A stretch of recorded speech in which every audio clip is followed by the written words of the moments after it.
Buenos dias, everybody. This is Ben Oguntala from Developing Africa Group.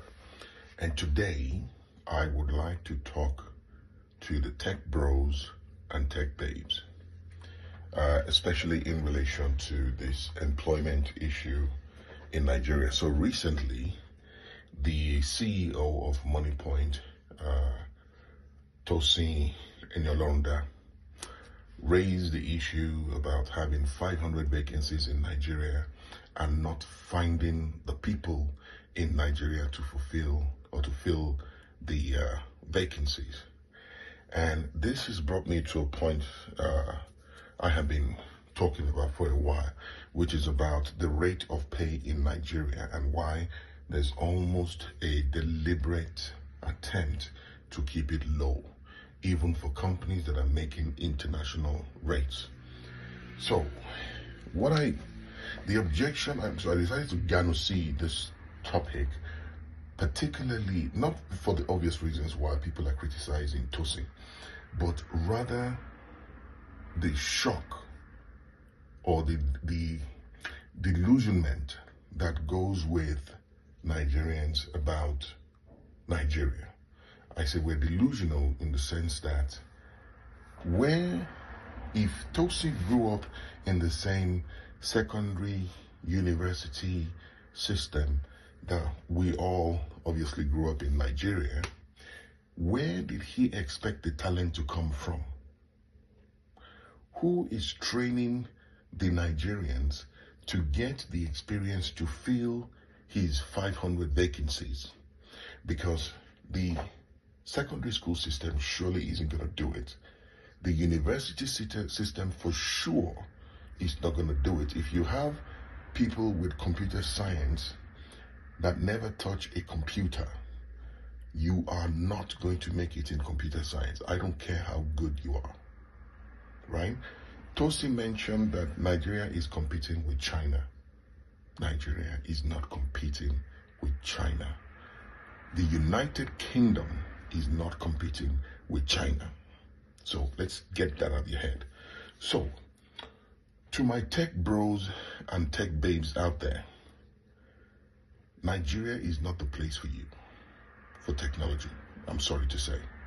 If you have technology in your veins and you want to do well in life, you're not going to make it in Nigeria.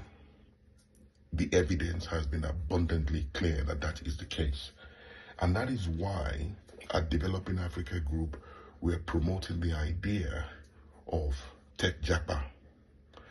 We're not saying abandon Nigeria. We are saying get your skills perfected outside Nigeria.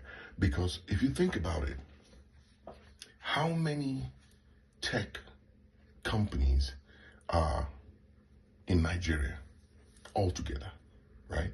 I mean, you have those who are the banking, in the fintech sector, yes, who are pushing forward with providing technology services. But you have to ask yourself the question, right? Why do you think they don't play in the UK? Why do you think they don't play in the US? It's primarily or predominantly because the level in which they are playing at and the level in which the UK is expecting is not the same. You know, I focus on cybersecurity, and I can tell you from a tech perspective, Nigerians not only avoid compliance, we run away from it.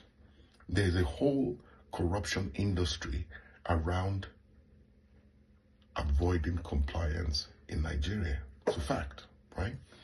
So, what do you do with that skill? You have your tech skill, and we are recommending that you build it up internationally. So, international experience, right?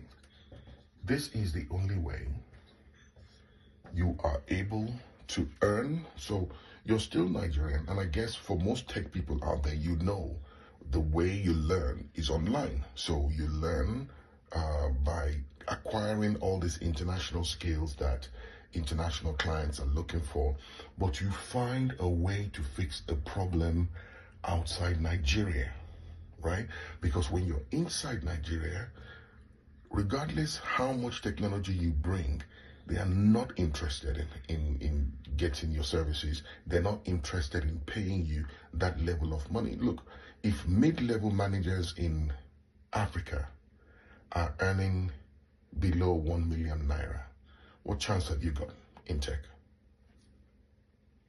Very little, right? So my point is, become self-employed, right?